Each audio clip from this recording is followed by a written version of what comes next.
Muy bien, hay un término del cual en la iglesia hemos hablado constantemente, no solo este año, sino en cierto tiempo hemos hablado de una palabra que quizás muchos de los que estamos acá ya podemos reconocer de lo que estamos hablando, y quiero traerla solo para mostrarles un ejemplo, y es que ya hemos escuchado la palabra cosmovisión, ¿verdad? Que quizás en unas palabras sencillas para poder definirlo o poder entenderlo es la forma en la que nosotros podemos percibir la vida en general. Ahora, quiero darle un ejemplo, y es que yo sé que varios de los que están acá usan lentes. Ahora, ¿por qué usan lentes? Por moda, no, por necesidad. Ahora imagínense, yo sé que muchos hemos usado algunos lentes quizás de oscuros, ¿verdad? Ya sea para salir o para protegernos del sol. Pero usted, imagínense, se pone unos lentes oscuros para salir. Y usted, ¿cómo mira su entorno? Lo va a mirar oscuro, ¿verdad? Porque ciertamente si usted se pone estos lentes, usted va a mirar oscuro. Claro, porque sus lentes están modificando de alguna manera su vista. Ahora bien, no hablemos de lentes oscuros, hoy hablemos de los hermanos que usan lentes normales, que sabemos que lo usan por necesidad. Si usted, por ejemplo, se quita los lentes, ¿qué pasa? ¿Cómo ve? Borroso. Ahora la pregunta es, ¿su alrededor es borroso, sí o no? O sea, es cierto, porque usted no tiene su herramienta no herramienta, sino que no tiene los lentes con los cuales le permite usted ver de una manera más clara. Así como, por ejemplo, si usted se pone lentes oscuros, su entorno es oscuro. No, su entorno ahí está. Entonces, si usted viene, inclusive usted puede, por ejemplo, recibir una graduación menor. No sé si se ha puesto alguna vez unos lentes con graduación menor a la suya. Igual no va a ver de la misma manera en la cual, por ejemplo, los lentes que usted tiene son los que necesita. Ahora bien, en nuestra vida cotidiana nosotros utilizamos de alguna manera unos lentes que podríamos llamar en este ejemplo la cosmovisión, es decir, la forma en la que usted ve la vida. Muchas veces nosotros nos formamos de opiniones, de conceptos de nuestro alrededor, pero a veces no son así las cosas. Claro, todos nosotros tenemos una cosmovisión, o si usted le quiere cambiar la palabra, la forma de ver la vida distinta. ¿Por qué? Porque todos venimos de diferentes contextos. Todos los que estamos acá, por ejemplo, tuvimos un tipo de niñez, tuvimos un tipo de adolescencia, juventud. Es decir, nosotros hemos vivido diferentes experiencias, y en base a esas experiencias que usted y yo hemos vivido, es que nosotros tomamos decisiones, es que nosotros aconsejamos a otros, por ejemplo, ¿verdad? Es decir, uno pasa cierta experiencia y alguien más joven o alguien que no ha pasado por eso, que le dice, yo te aconsejo esto porque te va a pasar. O viene usted y le aconseja, por ejemplo, a una pareja joven que se acaba de casar, y usted le puede decir, mira, ustedes no tienen créditos, no tomen créditos, ¿verdad? Si no lo saben manejar, no pidan prestado, ¿verdad? ¿Por qué? Porque el que ya pidió prestado y se endeudó, ¿cuántos dicen amén? Sabe lo difícil que puede ser salir de una situación así. Entonces, nosotros toda nuestra vida vamos aprendiendo diferentes cosas. Aún si usted tiene 1 año, 5, 10 años de estar en la iglesia, todo lo que vamos aprendiendo, no solo acá, sino afuera, nos vamos formando un concepto de la vida, y así es como vemos nuestro entorno. Ahora bien, la pregunta que debemos hacernos es si esa forma en la que vemos la vida se apega a como Jesús la ve o como Jesús lo dice. Entonces esta mañana yo quiero hablarles realmente de algo muy importante que debemos recordar en toda la enseñanza, y es que en Cristo nosotros estamos completos. Nada de lo que este mundo pueda ofrecerme saciará nuestro ser, ni salvará mi vida, ni me llenará en lo absoluto, sino solo Cristo. Hay una iglesia de la cual yo quiero hablarle, y es la que vamos a ver ahora en el Nuevo Testamento, que tiene muchas similitudes a nosotros hoy, y que sin duda alguna podemos ver en la Biblia reflejados ejemplos, aunque estén en diferentes épocas, pero podemos ver que tenemos las mismas luchas, tenemos las mismas dificultades, diferentes pruebas, y podemos ver cómo Dios también puede hablarnos, así como le habló a una iglesia, puede hablarnos a nosotros hoy. Esta iglesia de la que quiero hablarles es la iglesia de los Colosenses, la iglesia que está en Colosas.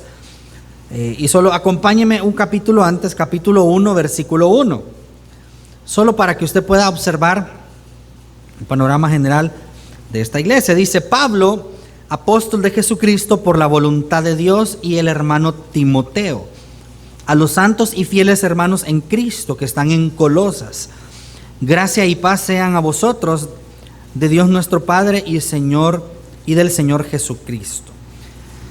Quizás solo para que usted tenga una idea de lo que vamos a hablar y tenga un mejor contexto de lo que está pasando en la iglesia. La carta a los Colosenses fue escrita por Pablo mientras Pablo estaba en la cárcel, estaba encarcelado. Pero es muy interesante porque Pablo no conoce a la iglesia de Colosas. Normalmente uno, cuando lee en Hechos, primer, segundo viaje misionero de Pablo, Pablo va a una región, empieza a discipular, que es lo que hace, empieza a predicar y luego empieza a discipular, y poco a poco Pablo se está 1 año, 2 años en diferentes regiones, a modo de que pueda fundarse una iglesia. Esa iglesia, por supuesto, viene Pablo y deja a cargo a una persona. Pero es interesante que Pablo, en este caso de esta iglesia, Pablo no había ido a Colosas, no conocía a la iglesia de Colosas, y nos preguntamos entonces cómo es que esa iglesia surgió. Bueno, surgió en el segundo viaje misionero de Pablo, cuando una persona llamada Epafras creyó en el evangelio, y él fue a su ciudad, que es donde vivía, y él vino y fundó esta iglesia. Entonces Epafras tenía sin duda alguna contacto con Pablo y lo fue a visitar a la cárcel. Recuerde que estaba preso, pero tenía acceso a ciertas personas que podían visitarle, en este caso a Pablo. Entonces Epafras viene a Pablo y le dice: Pablo, hay una iglesia en Colosas que están haciendo, una iglesia que está creyendo en el Señor, pero tenemos ciertas dificultades. Pablo aprovecha la ocasión y viene y dice: entonces voy a escribirles para animarles. Ahora, hay algo que tenemos que tener en cuenta de esta ciudad y de lo que los cristianos en Colosas estaban viviendo. Era una ciudad conformada por una mezcla bien interesante de influencias paganas, es decir, dioses paganos. Estaba influenciada, por ejemplo, por judeocristianos, es decir, cristianos, pero que querían, eran personas que creían en Jesús, pero que también al mismo tiempo querían seguir cumpliendo las tradiciones judías. De eso ya hemos visto en algunos otros libros del Nuevo Testamento, ¿verdad? Cristianos que, por ejemplo, sí creo en Cristo, pero te tienes que circuncidar, tienes que cumplir la ley. Entonces hacían esa mezcla. Entonces, y también adicionemos algo más, y es que era un auge muy fuerte de las filosofías griegas y de los dioses griegos. Entonces usted se puede imaginar toda una mezcla en la ciudad de corrientes, de doctrinas, de creencias, de filosofías, y la iglesia que se estaba formando tuvo que enfrentar diferentes corrientes de pensamiento, se tuvo que enfrentar diferentes enseñanzas. Pero hay algo que yo quiero destacar. Hay muchas enseñanzas agnósticas que se dieron en ese momento, pero yo quiero destacar una. Habían más, pero quiero destacar una que es lo que nos compete para esta carta, y es, de hecho, si no me equivoco, cuando se habló estuvimos en Reformados, creo que se habló de esto en algún otro taller, que es el dualismo. El dualismo. Se lo quiero contar en palabras sencillas para no entrar quizás en tecnicismos, pero el dualismo lo que hacía ver es, como su palabra lo dice, de dos pensamientos, en el cual, por ejemplo, se habla del bien y del mal, se habla de la materia y del espíritu. Y esto en esencia lo que nos dice es que, por ejemplo, todo lo que es material, todo lo que es materia tiende a ser malo, y por lo tanto todo lo espiritual es bueno. Entonces, lo que ellos perseguían o lo que buscaban dentro de toda esta filosofía era, por ejemplo, como todos somos materia, entonces somos malos, pero nosotros podemos venir y someter el cuerpo a ciertas prácticas o a ciertas restricciones. ¿Para qué? Para que mi espíritu, al ser alimentado, pueda elevarse y pueda separarse un poco de lo malo que la materia conlleva. Entonces, por ejemplo, ellos miraban a los diferentes dioses y los miraban como algo bueno. ¿Por qué? Porque eran algo espiritual en lo que podían creer, y por lo tanto aquello que físico, aquello que podían palpar, tendía a ser malo. Entonces, ¿cómo hacían para poder venir y ser buenos? Pues obviamente alejándose de todo lo malo, alejándose de todas aquellas prácticas malas, pero también tenían algo bien peculiar, que es lo que mencioné, y es que se sometían a su cuerpo. Decían, mi cuerpo como es malo, yo lo voy a someter. Entonces yo voy a dejar de comer, voy a hacer ayuno, voy a castigar mi cuerpo, con tal de que el espíritu pueda ser elevado o pueda crecer. Entonces, imagínense una iglesia que enfrentaba diferentes posturas, tanto los judeocristianos, la cultura pagana, y los judíos, y los griegos, que tenían toda esta forma de pensamiento. Sin duda alguna, la iglesia, al ser una iglesia quizás que nace y una iglesia que empieza a creer en Jesús, ellos empezaron a cometer el error de mezclar todo, de venir y tomar un poquito de allá, un poquito de acá. Y claro, si ellos han vivido toda su vida así, muchos de estos cristianos que estaban en esta iglesia quizás antes eran paganos, creían estas filosofías griegas. Entonces ellos poco a poco tenían que deshacerse de todas estas ideas, de todas estas filosofías, y creer en Cristo. Por esa razón es que Epafras va y Pablo muy cortésmente escribe esta carta para poder ayudar a Epafras a poder venir y que el evangelio les sea predicado. De hecho, esta carta ustedes la pueden leer rápidamente, ¿verdad? Ustedes pueden tomarse unos minutos y leerla y darse cuenta que Pablo quiere dar un soporte, una ayuda a esta persona, para que los creyentes pudieran ver la realidad del evangelio. Y de hecho no solo eso, sino que esta carta también podía ser leída en otro lugar que se llama la Odisea. De hecho, es bien interesante como, nada más como un dato, y es que Epafras estaba acompañado de Onésimo, ¿verdad?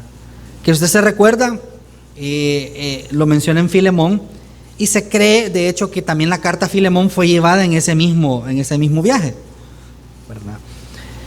Entonces, hay algo que Pablo quiere destacar en esta carta, y si usted lee en su casa el capítulo 1, usted puede encontrar un pasaje muy conocido cuando habla del misterio de Dios, que es Cristo, que ese misterio que estaba oculto, pero que ahora nos ha sido descubierto, que es Cristo en nosotros. Viene Pablo, y hoy sí acompáñenme al capítulo 2, y quiere exhortarles, quiere animarles a esta iglesia a que puedan creer en el Señor. Colosenses capítulo 2, versículo 8 al 12 vamos a leer. Dice así: mirad que nadie os engañe por medio de filosofías y huecas sutilezas, según las tradiciones de los hombres, conforme a los rudimentos del mundo, y no según Cristo.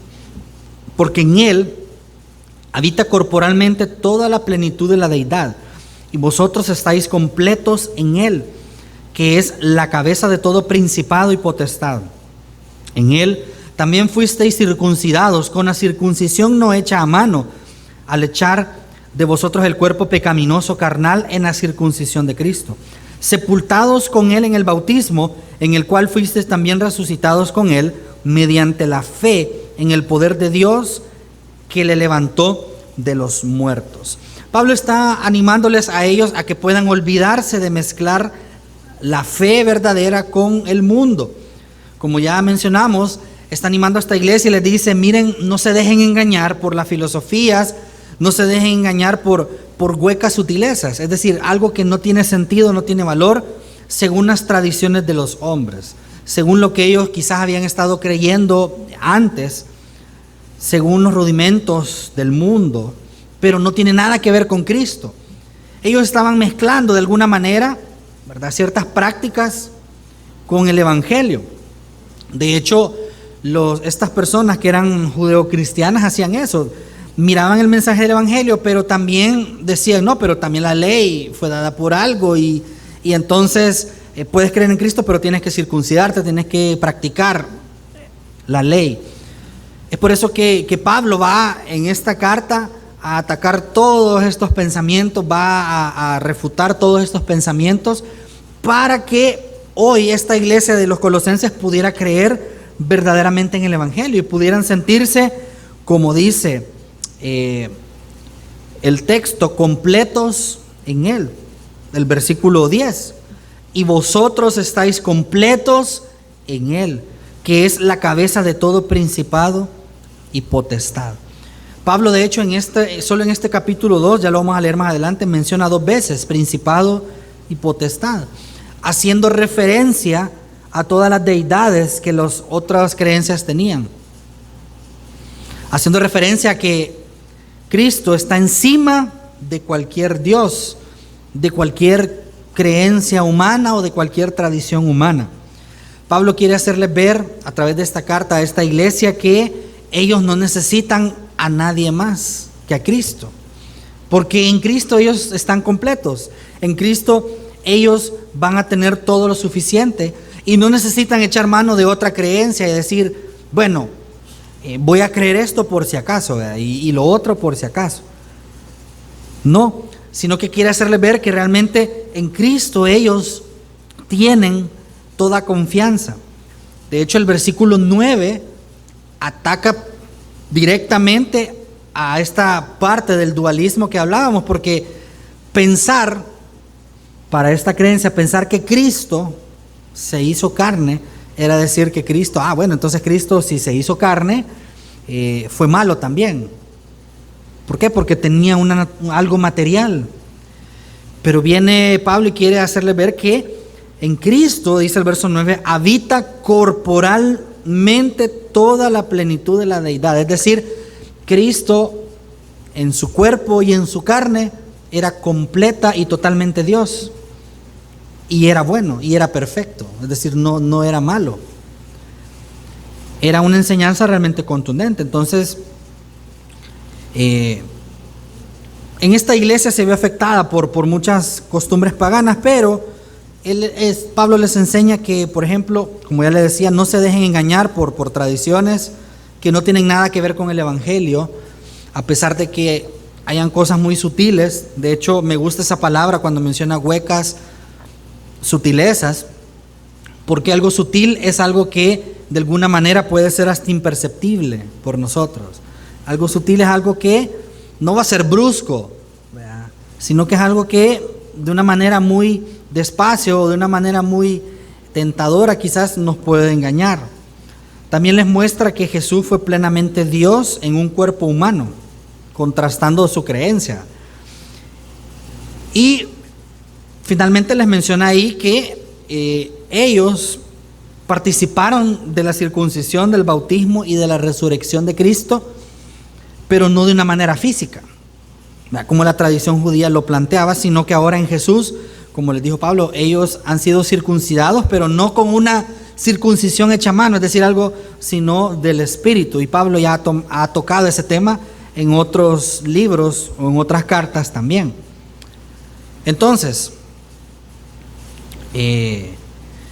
Hay algo que quiere también recordarles Pablo a esta iglesia y también nos lo recuerda a nosotros. Acompáñenme al versículo 13.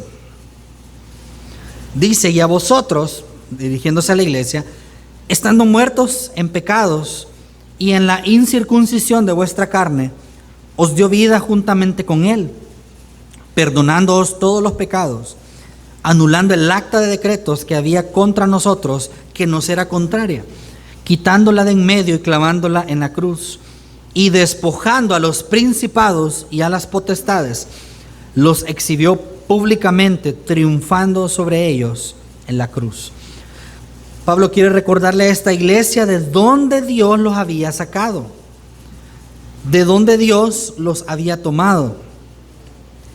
Esto me recuerda un poco también a los Gálatas, cuando Pablo también a esta iglesia les exhorta y les dice en el capítulo 3:1, usted lo puede leer, cuando les dice: Gálatas insensatos, ustedes, ¿cómo es posible que comenzaron en el espíritu pero quieren terminar en la carne o continuar en la carne?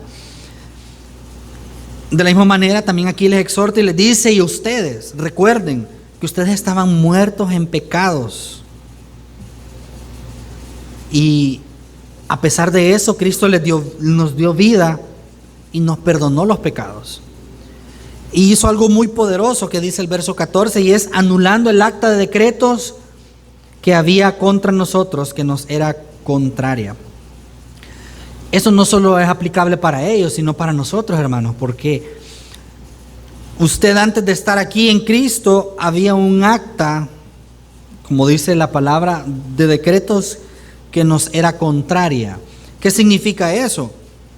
Que nosotros estábamos en una posición delante de Dios imposible de poder acercarnos a Él. Un acta que lo que decía era todos aquellos pecados que yo había cometido, y que al final eso no me iba a permitir acercarme a Dios nunca. Era un acta que estábamos en una posición pecadora, en una posición de maldad, pero dice la Biblia que esa acta que teníamos nosotros, todos, Jesús hizo algo, y es que Jesús la agarró y la clavó en la cruz. Al Él morir, esa acta fue anulada. De hecho, esto tiene implicaciones bien poderosas, porque al hablar un acta de decretos, no, quizás entendiéndolo en un ámbito judicial, es como que usted agarre un documento que ha sido certificado y usted dice: eso no se puede anular. Por ejemplo, una escritura de una casa está a nombre de una persona, solo puede cambiar de nombre si esa persona la vende, y va ante a un abogado, un notario, y esta persona le certifica que está vendiendo este inmueble a otra persona, y hace el cambio de nombre. Pero de lo contrario no. De lo contrario no. Si esa propiedad es de esa persona y esa acta dice que es de esa persona, nadie lo va a cambiar. Y así lo podemos ver en diferentes ámbitos. Es decir, esto lo que representa es algo, lo que nos da a entender es algo, el ejemplo que da Pablo es algo judicial, algo que, un acta de decretos que nos era contraria y que de ninguna manera nadie iba a poder cambiarlo. No podía venir ni siquiera esta creencia: no, es que tú somete tu cuerpo, flagela tu cuerpo, ¿verdad? Y aún hoy en día podemos ver, quizás como ha habido pandemia, no han habido en Semana Santa los famosos los desfiles que hay, las alfombras, quizás, pero usted se recuerda más antes qué hacían, aparte de las alfombras, ¿qué hacían las personas? Penitencia, ¿verdad?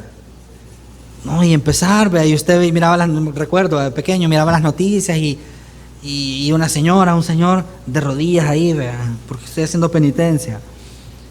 Y de hecho las penitencias antes eran peor, ¿verdad? Flagelarse el cuerpo. Me voy a flagelar, me voy a golpear porque trato duramente mi cuerpo para que al final mi espíritu salga algo bueno, y se oye muy bonito, ¿verdad? Pero es esto mismo.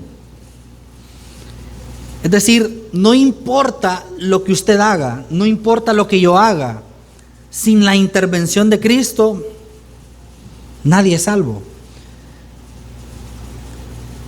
Cristo vino y tomó esa acta. Cuando usted y yo fuimos salvos, lo que Dios hizo en ese momento, claro, Él lo hizo en la cruz, pero al momento de salvarnos, Él toma esos pecados, ese decreto que había en contra de nosotros y nos hace libres y nos dice: ahora tú ya puedes acercarte a Dios, porque yo lo quité y lo clavé en la cruz. Entonces, Pablo quiere hacerle ver a esta iglesia que deben despojarse de todo su pasado, deben despojarse de todas esas enseñanzas, deben despojarse de todas esas creencias. Si quizás ellos venían y estaban en la iglesia, pero quizás decían: no, bueno, me voy a tratar mi cuerpo duramente por si acaso. Por si acaso, de alguna manera me salvo, si no de otra forma. Pero Él les quiere hacer ver que solo Cristo realmente es suficiente para ellos. Solo Cristo puede llenarles. Solo Cristo puede hacer que su vida sea plena y sea completa. Como Dios también quiere hoy hacernos ver eso, hermanos. No estamos lejos o no de parecernos como esta iglesia. ¿Por qué?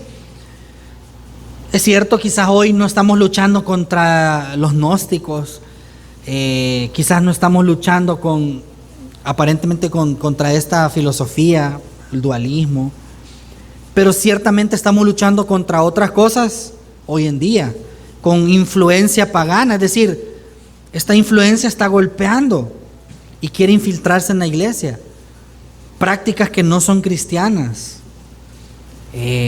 Es triste ver como, por ejemplo, hay iglesias, no solo en Estados Unidos, sino estaba leyendo en España. Es decir, hay iglesias que hoy se someten a todo este movimiento, a todo este lobby gay, ¿verdad? Que viene, hay iglesias que sí, bueno, vamos a casarlos, ¿verdad? Vamos a aceptarlos. Y claro, con esto no me malinterpreten, no es que si vienen y entra una persona hacia la iglesia, los servidores, echémoslo. No. Porque todos somos pecadores y los pecadores debemos venir y escuchar el mensaje. El problema es cuando la iglesia se amolda al mundo, cuando la iglesia viene y es tolerante, cuando la iglesia viene y dice, da su brazo a torcer a ciertas enseñanzas y dice: bueno, está bien, ¿verdad? Podemos hacerlo. Y es penoso como ver iglesias que ya no se predica el evangelio como tal, sino que se predica diferentes cosas para agradar al oído del que está escuchando. No estamos lejos, hermanos, de estas luchas que esta iglesia tenía, también las tenemos nosotros. Y bajémoslo un poco más o acerquémoslo más a nosotros. Y usted puede decir: no, pero gracias a Dios porque estamos en esta iglesia que se predica sana doctrina. Y es cierto. Pero eso no significa que nosotros no podamos ser influenciados personalmente por la corriente del mundo. ¿Por qué? Porque usted puede venir a la iglesia, pero vivir una vida que no glorifica a Dios entre semana. Podemos venir y decir: ok, yo vengo a la iglesia, yo canto, yo adoro, yo escucho el mensaje, yo me discipulo, pero afuera yo quiero vivir según el precepto del mundo. Por ejemplo, yo tengo 2 hijos y yo puedo decir: no, yo los voy a criar como a mí me criaron, porque tengo esa experiencia y mis papás me criaron de esta manera. Entonces yo puedo venir y yo puedo decir: yo voy a aplicar eso ahora con mis hijos. Pero ¿por qué mejor no aplico lo que dice la Biblia para educar a mis hijos? Y así usted puede hacerlo con negocios, con su casa, en su trabajo mismo. Es decir, es cierto, todos, como ya lo mencioné al principio, todos tenemos experiencia en algo, todos tenemos una cosmovisión de la vida, todos hacemos muchas cosas, pero ¿qué es lo que vamos a hacer cuando nos toque tomar decisiones? En mi trabajo, a donde yo quiera que yo estoy, cuando me pidan a mí: no, mira, modificate estos numeritos, vea, en el trabajo. No pasa nada. ¿Y qué le van a decir? Y usted va a decir: no, yo soy cristiano, yo no lo hago.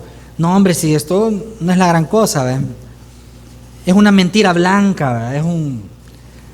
Lo hacen ver, como dice ahí, sutil. No es tan grave, o sea. Es una mentirita pequeña, es algo tan sencillo. Pero que nosotros Debemos luchar en contra de eso.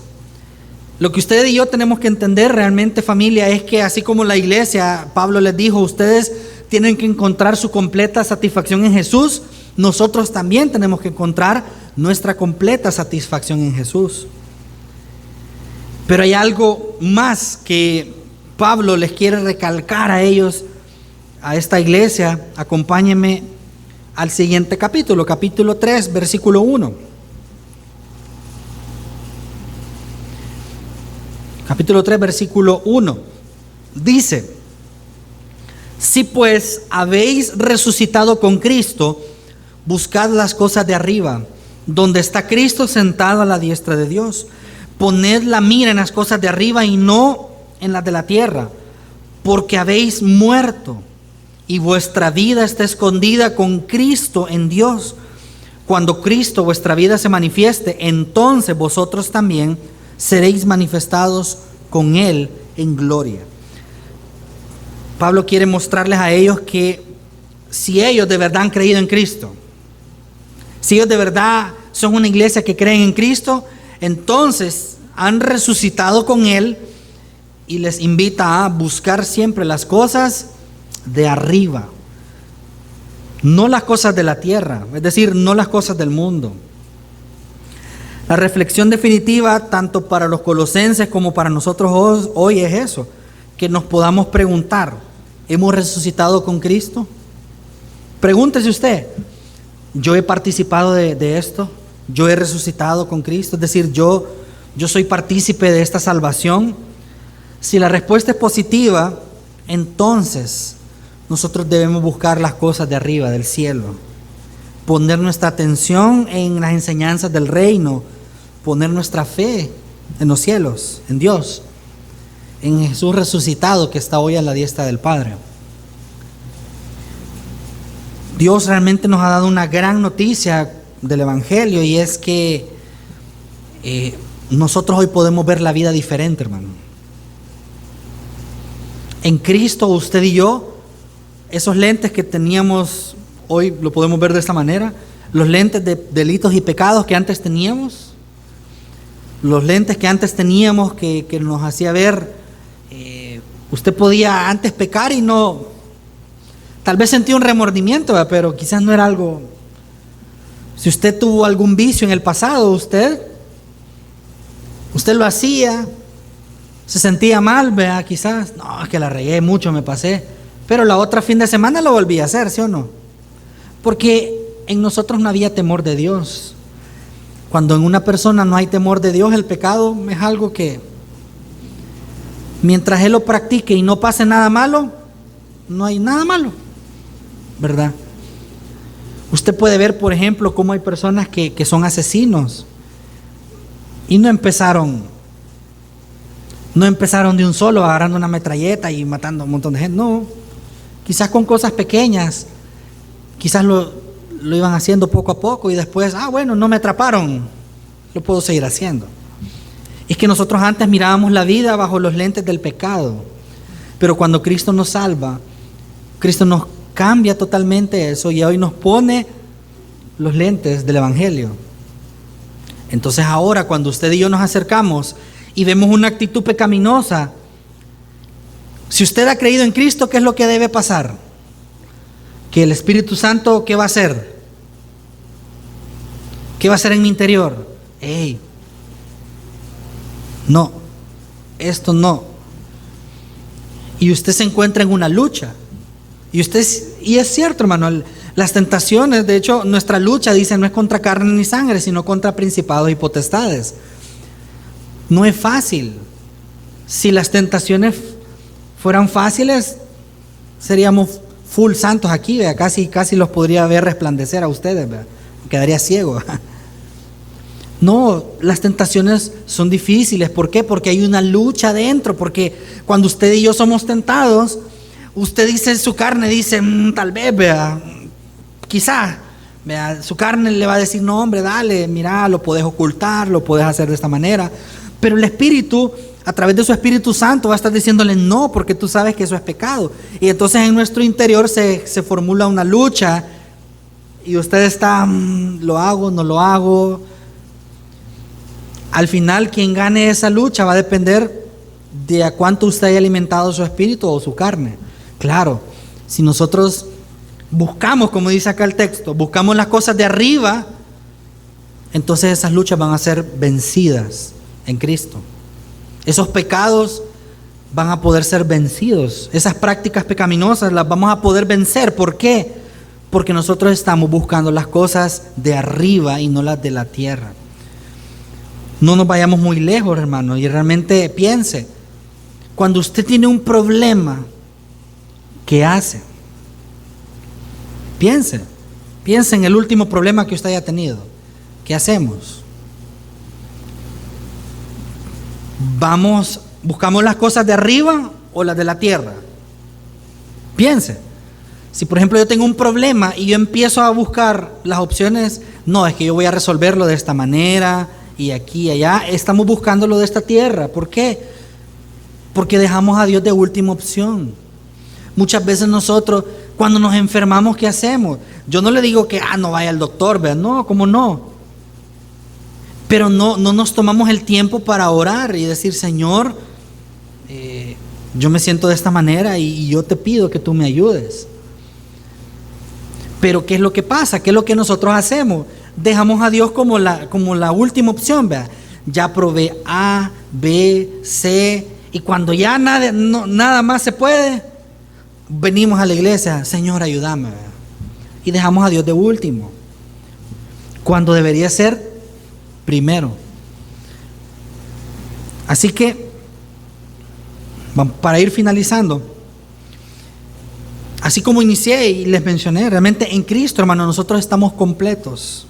Yo le invito a que nosotros podamos reflexionar en un par de cosas. Por ejemplo, ¿qué podemos aprender de esta iglesia? ¿Qué podemos aprender de los problemas que ellos tenían? ¿Qué podemos aprender de esas situaciones que ellos estaban viviendo? Bueno, podemos aprender primero a despojarnos de toda práctica pecaminosa que nos impide acercarnos a Dios, que nos impide sentirnos completos en Dios. Hermanos, en esta lucha carnal, ya si usted ha venido los días martes, si usted ha tenido la oportunidad de venir, en estos últimos estudios, hemos estudiado del cielo, del infierno, hemos estudiado de cómo va a ser el fin de los tiempos. Un día, hermanos, ya no vamos a tener esa lucha. Un día ya no vamos a luchar contra el pecado porque ya no vamos a tener pecado dentro de nosotros. Pero hasta que ese día llegue, hoy en día vamos a luchar con eso. Vamos a luchar, usted y yo vamos a luchar contra el pecado. Pero entonces, ¿qué nos pide la palabra? Es despojémonos de esas prácticas pecaminosas. Despojémonos de esas cosas de ese pecado que no nos permite sentirnos en él completos. Usted puede decir, ¿verdad? No, hermano, es que yo soy, por ejemplo, yo soy enojado porque así soy yo. Y es que a mí me sacan rápido de las casillas, ¿verdad? Y quizás alguien le puede decir, no, hermano, pero usted es cristiano. No, pero es que así soy. ¿Verdad? ¿Qué es lo que usted da a entender con eso? No, es que Cristo no tiene el poder para cambiarme porque yo soy así. Yo soy enojado y Cristo no me puede cambiar. No, ¿cómo no? Cristo le puede cambiar. El temperamento. No, es que yo siempre desde chiquito, hermano, yo he sido así. Pero Cristo puede cambiarnos, hermano. Si nosotros nos despojamos de las prácticas pecaminosas. Si nosotros creemos en el Evangelio. Nosotros también, una buena noticia es poder creer en el Evangelio. Pero en el Evangelio de verdad. No en lo que nosotros creemos que es el Evangelio. Es lo que le pasaba a esta iglesia. Ellos agarraban de todo un poco y formaban su propia creencia. Pero al final debemos entender que lo que la palabra dice, lo que el Evangelio nos muestra, eso es verdad. Y que al leer la Biblia y cada vez que nosotros nos encontramos con la Biblia, nosotros podemos sentirnos satisfechos de que eso es verdad y es bueno para mi vida. Debemos nosotros, hermanos, entender ese misterio de Dios, que es Cristo en nosotros. Debemos entender, hermanos, que realmente no estamos solos en esta lucha, no estamos solos. Y esto fue algo muy fuerte para esta iglesia, porque ellos miraban los dioses como algo externo. Los dioses griegos, ahí estaba el dios tal, el dios tal. Aún recuerda usted cuando Pablo vino y tenían un espacio que decía el Dios no conocido. Pablo lo que hace es aprovechar esa ventaja. Le voy a predicar aquí. No es que Dios estuviera ahí, no. Lo que Pablo les quería hacer ver a ellos era que Cristo no es como esos dioses que son externos. Cristo es un Dios que está dentro de nosotros. Ningún otro Dios hace eso, hermano. Si usted se fija, todos los otros dioses están lejos, están distantes. Los otros dioses están allá. Están hechos por mano, ¿verdad? En estatuas. Son dioses que son ajenos a nosotros. Pero nuestro Dios es un Dios que habita dentro de nosotros, y eso, como dice Pablo, es un gran misterio. El misterio de Dios. Cómo Cristo puede habitar en el corazón de una persona. Eso, hermanos, debería ser razón suficiente para darnos fuerza en nuestro día a día y entender que Cristo va conmigo a donde yo voy. Hermanos, si Cristo habita en nosotros, significa que Cristo está a las 24 horas con nosotros, todos los días, todo el momento. Cuando nosotros pecamos, a veces pensamos que no, ahorita voy a pecar, entonces voy a sacar a Cristo un ratito, voy a pecar y de ahí no. Cristo está todo el tiempo con nosotros. Jesús dijo cuando Él ascendió: yo estaré con vosotros todos los días hasta el fin del mundo. Es decir, una vez usted ha creído en Cristo, Él habita en nosotros y estamos todo el tiempo. Cristo está con nosotros, su Espíritu está en nosotros. Por eso, cuando usted se sienta solo, hermano, ore, porque debe saber que Cristo está ahí. Cuando usted sienta que su enfermedad está avanzando, usted puede decir: Señor, ayúdame, yo sé que estás en mí. Cuando usted enfrenta diferentes problemas familiares, cualquiera que sea, usted puede orar y decir: Señor, yo sé que tú estás conmigo, y nada de lo que el mundo me ofrezca va a poder saciarme. El mundo va a querer eso, familia. El mundo va a querer engañarnos, así como querían engañar a esta iglesia. También hoy el mundo nos va a querer engañar. La lucha espiritual es real, hermanos. Hay un mundo espiritual. Y sabemos que, por ejemplo, el príncipe, como dice, de este mundo, ¿quién es? Según la Biblia. ¿Quién es? Pues claro. Entonces aquí estamos, ahorita estamos en la casa de Él,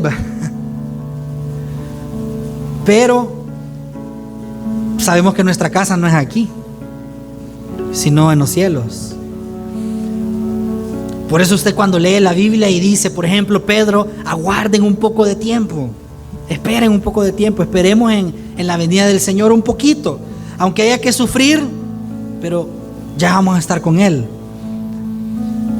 También la Biblia vemos como nos dice: ahorita estamos como peregrinos, es decir, estamos de paso aquí en la tierra, pero vamos a llegar al final a nuestro destino último, que es Cristo.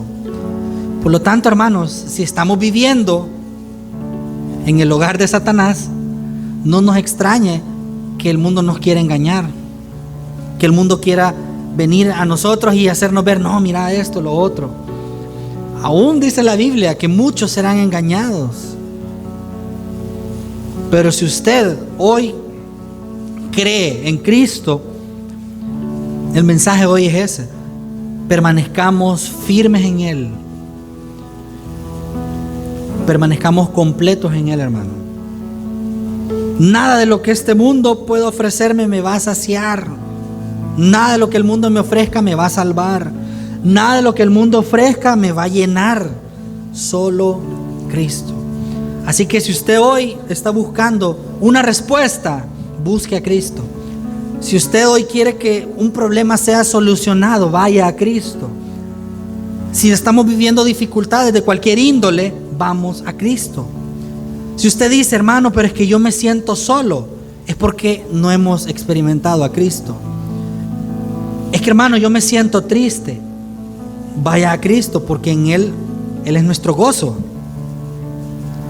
No, yo me siento con pocas fuerzas, hermano, porque yo sé que a todos nos pasa. Me siento debilitado. Cristo es nuestra fortaleza. Hermano, es que yo he tomado muchas malas decisiones y siento que no me da, ¿verdad? Cristo es nuestra sabiduría. Santiago dice, si alguien tiene falta de sabiduría, pídala. Pero si usted no la pide, ¿qué pasa? Porque Dios en todo momento nos va a decir, ve a Cristo, ve a Cristo, ve a Él. Si te sientes derrotado por algo, Cristo es la victoria en nosotros. Y así, a cualquier circunstancia, a cualquier dificultad, a cualquier cosa que usted se pueda enfrentar hoy, la respuesta es Cristo. Él es la respuesta. Él es la respuesta, hermano. Así que yo quiero invitarle esta mañana a que se ponga de pie y a que podamos orar y podamos tomarnos un tiempo para realmente, hermanos, ser agradecidos con el Señor y buscar a Cristo. Esta mañana lo que realmente Dios nos está invitando a usted y a mí es a que le busquemos. Claro, yo sé que estamos ya casi es Navidad y todo, hay fecha muy bonita y venimos a la iglesia, pero Dios quiere que le busquemos no solo en diciembre, no solo allá en marzo, ¿verdad? Cuando es la Semana Santa. Dios quiere que le busquemos todos los días, todos los días. Así que si usted hoy esta mañana quiere rendirse a Dios, quiere ponerse a cuentas con Dios, yo le invito a que usted ore y usted le diga, Señor, yo quiero que tú seas mi suficiencia. Yo quiero que tú seas todo en mi vida, no una parte, no una porción de mi vida. Yo quiero que tú seas todo, Señor.